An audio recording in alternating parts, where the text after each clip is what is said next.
Look at the doggo.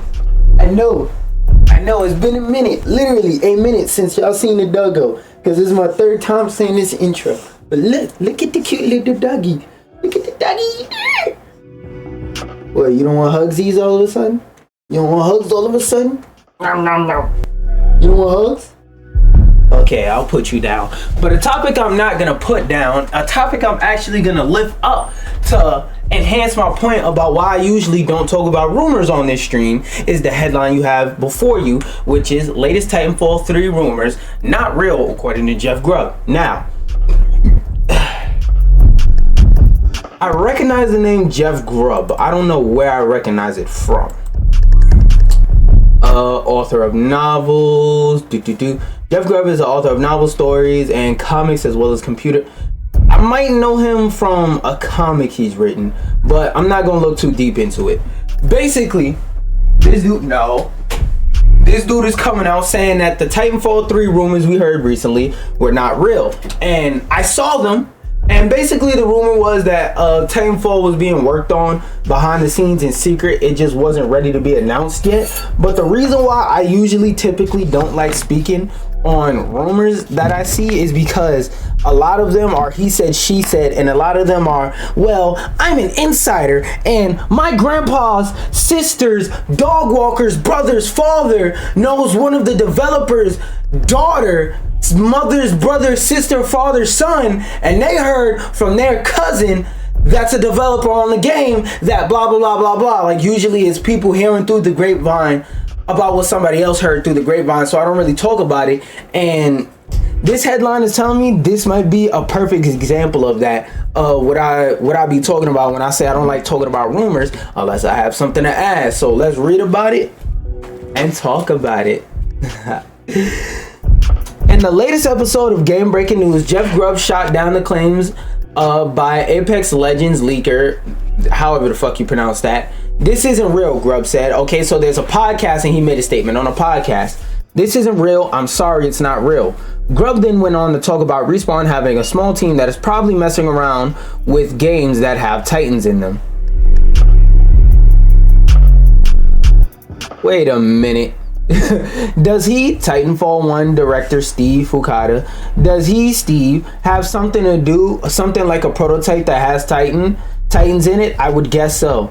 Which, to be fair, doesn't necessarily means it's Titanfall. He could be talking about Titans like ancient Greek lore, but you never know. He could be shutting down a rumor because professionally that's what he needs to do, but he might also be hinting and throwing a little, hey, keep hope alive. That's what it sounds like here, but let's read on. Maybe I'm tripping. I don't know for sure, so he's just talking out his ass, talking about things he hopes, so disregard my previous statement. He's saying keep hope alive. He's not saying keep hope alive. He's saying keep hope alive, probably. I don't know for sure, but I would certainly assume that is the safe thing to think. Now, was that going to get announced in 2025 and released in 2026? No way. So what it sounds like is that it isn't about whether they're making a Titanfall or not. It sounds like he's saying, hypothetically speaking, if Titanfall was in development, they wouldn't announce it in 2025 and release it 2026. So what it sounds like is there is a Titanfall in development, and that the leaker or whatever was guessing out his ass when he said 2025, releasing 2026. He then touched on the fact that EA has been on a trend of canceling various games at Respawn. That's a fact. Those cancellations include Titanfall Legends, which was a previous version of Titanfall 3. So it sounds like behind the scenes, and I just held my dog, that's why I'm itchy. Sometimes when I hold him, I'm itchy, sometimes not. I don't know. It's random. But anyway, point is, do not expect an Unreal Engine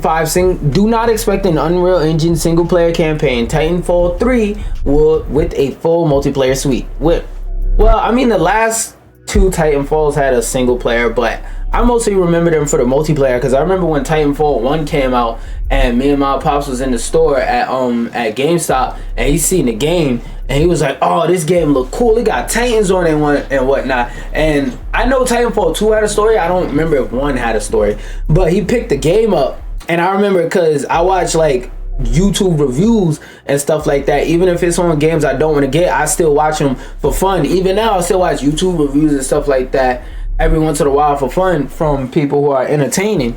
And I had watched a review about Titanfall that had talked about the fact that there wasn't, at least at the time, single player, and that basically the game was just online multiplayer only.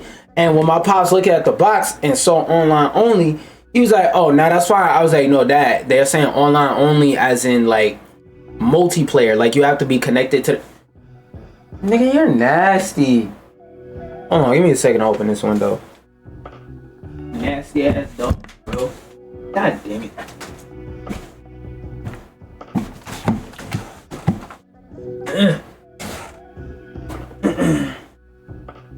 Anyway, like I was saying, that it had online only.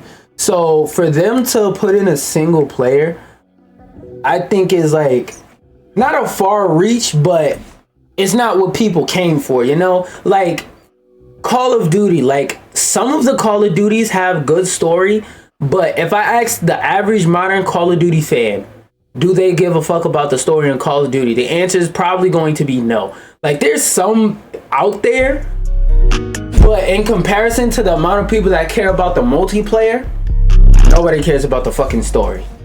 And that's pretty much this story. And to wrap that up, I do want a new Titanfall to come out. Titanfall was a pretty cool game that innovated a lot of things and pushed the movement shooter genre forward in a big way. And not just the movement shooter genre, like the whole first person shooting style game genre pushed it forward, especially in the idea of movement shooters and stuff like that. Because if I'm not mistaken, Titanfall came out before Overwatch, didn't it? Because Overwatch is 2016, I know that for sure.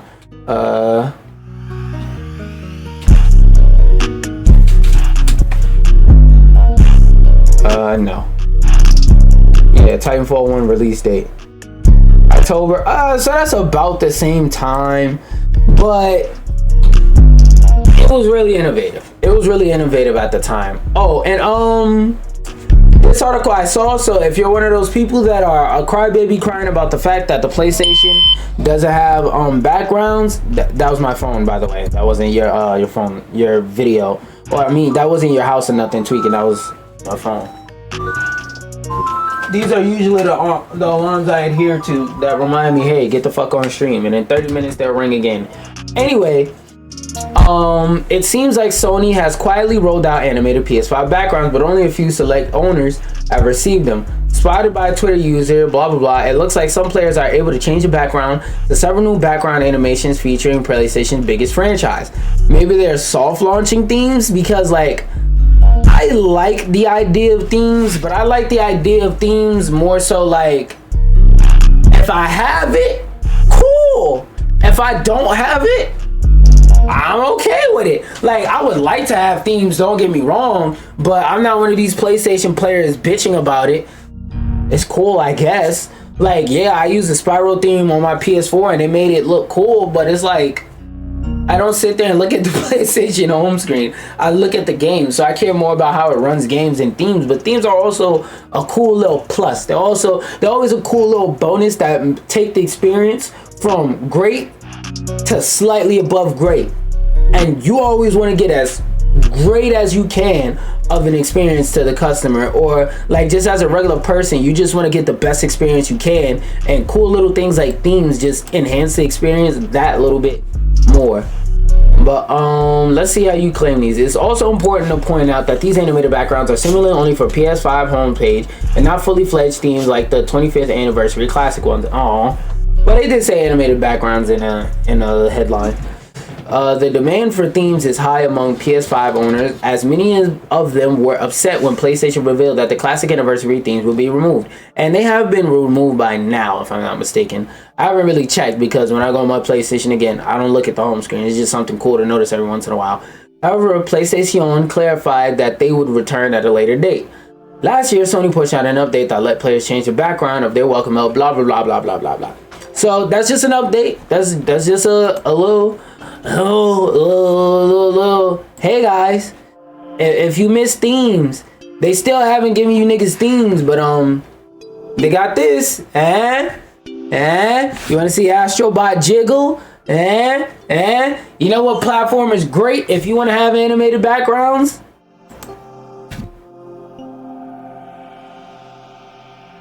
You want your background to be animated? This is cool. Because by the way, see that? I could pause it. Y'all just can't see it because it's on my secondary screen. But I could quit out of that. That's an animation overlaid on my background. If y'all remember, this is my real background. Now to cut it back on, I have to click here. Boom. Build a PC. That, like, low-key, I didn't bring that article up to say build a PC, but since we're on the topic, that's another reason to build a PC. That's another reason to build a PC, because if you ever needed a reason to build a PC and you're tired of your console not being as customizable as you want it to, that's one of the main perks, one of the main reasons why I built a PC, because the way that you could customize it is pretty freaking cool. Something that isn't pretty freaking cool is how the Switch 2's GameCube controller appears to be compatible with GameCube Classics only, according to Nintendo. Now, I might skim over bits and pieces of this article, but I'm more so wanting to pull it up while I talk about it, because this is kind of a nothing burger. Headline is the whole article ass article. They know good and goddamn well that the Smash community is going to flock to buy these bitches in droves. And the fact that they're doing this, ooh, y'all. Now, to be fair, have they ever pulled anything like this? Yes, for literally every console that's in their Nintendo Classics lineup. So whether it's the NES, SNES, freaking everything that wasn't a handheld, NES, SNES, they even made Sega Genesis Joy-Con for Switch 1 attachments. So for every console they've added, even up to the N64, they made controllers that only work with those classics, that they later on updated some of them to work with other stuff, the Famicom, all of them. So for GameCube, wow, we know that the GameCube is a relatively modern controller that people would love to use in games like Smash, because people are still using GameCube controllers from 2001 in Smash. It's kind of fucked up that they made it an how do I say? It's kind of fucked up that they put it in a GameCube, like traditional GameCube controller shape, and then they put all the necessary buttons for a Nintendo Switch on it to like do all the normal functions, and it has enough buttons to function outside of the Switch app, especially in Smash, just for them to turn around and say, haha, lol, knee slap. That shit's not gonna work in anything. Because I know certain Switch peripherals, and I know this through experience, even on the Wii U, Wii U, certain Switch peripherals just dead ass don't work in the menus. Like, for example, since the GameCube controller doesn't have a home button, if I want to go home while I'm playing Smash, like to the home screen, I have to physically get up, go to my Switch, take one of those shitty Joy-Cons that I never use off the side, press home, then go back to navigating with the GameCube controller that I feel more comfortable with. Or even on the Wii U, if you were wanted to do anything outside of like the actual Smash game when you were playing on Wii U, because that shit was a Smash machine for a lot of normal people, if you wanted to do anything outside of the game, you had to get up, go pick up the gamepad and do it. And even some of the menus in the game, you had to use the gamepad for, because the GCC didn't work properly. And I mean, that's just kind of my thoughts I wanted to yap on and speak on a little bit.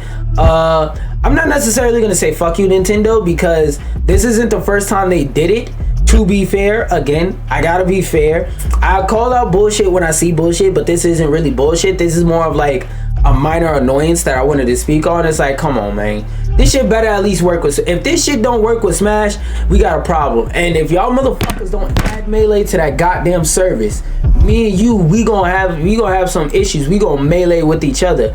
Another thing I wanted to mention before I go into playing South at Midnight, trying it out for the first time, is guess who won a BAFTA? Astro Bye. Would you say your name was? Astro Bye. Won another award at the BAFTA.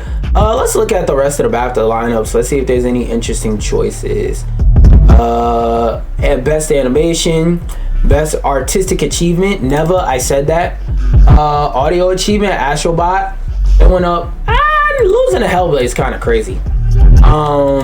Best game. Come on, Astrobot Sweep. Why is Wukong here? Why? What the like? This shit is so polar bear. What the hell is a polar bear doing in Arlington, Texas? Arlington, Texas, polar bear. Helldivers 2.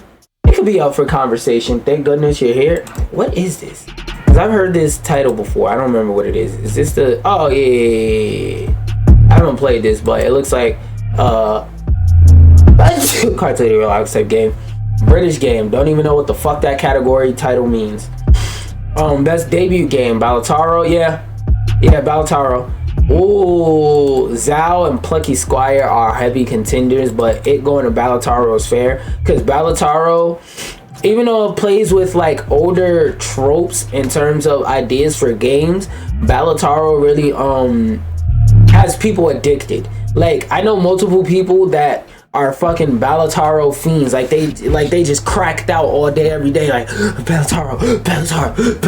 No, you gotta put the flush for the royal so that you can get the sweep. Like niggas is addicted to Balataro. So off of that factor alone, people are gonna like this. Would like this for a debut game better. And technically it has more longevity because it's simple, it works on mobile, and it's a roguelike, and the game weighs like fucking nothing. You can play this shit on anything currently. That's a big factor. Now, while Zhao was a banger, it's a lesser known game. Evolving game, so borderline, not free to play. Borderline the live service category. What the fuck is Vampire Survivors? Yeah, I've never seen this game a day in my life, so I don't know. I don't know if it deserved that. Because it's in the same category as No Man's Sky. It definitely doesn't deserve it. It deserves it over Sea of Thieves and World of Warcraft. We can't agree on that. Family game, Astrobot Sweep, no question. Fellowship, I don't know what the fuck that even means. Games Beyond Entertainment, yup. Undisputably. Senua Saga, it is a game beyond entertainment. But when it fucking does work, it's pretty much a schizophrenia simulator. It really doesn't. It just shows you things. It really doesn't inform you, if that makes sense. Zhao actually makes you feel things when you play it. Well, the little bit of it that I kind of like experienced. Game design, Astrobot, Sweep. Multiplayer, Helldivers 2, fair. Why is Lego Horizon Adventures here? Why are you like this shit is polar bear as fuck? Why are you here? Music, I would have gave it to Astrobot, but that's fair. Narrative, metaphor, yeah. Wukong, not as in like it should have won, as in like it had a narrative, and I guess you could put it here. Metaphor is real only competition with Senua Saga. Best IP, I don't even know what the fuck that means. Performer, don't give a fuck. And yeah, that's pretty much it. Last thing I wanted to say is just to let you know, LeBron Man fans are about to get even weirder. So if you know any Haitian LeBron Man fans or Haitian LeBron haters, well, not just Haitian, any island people, and I'm an island people, so I can say this. LeBron, you're about to feel prickling pains in your sides every night for the rest of eternity. Every time you get ready to go up the lane,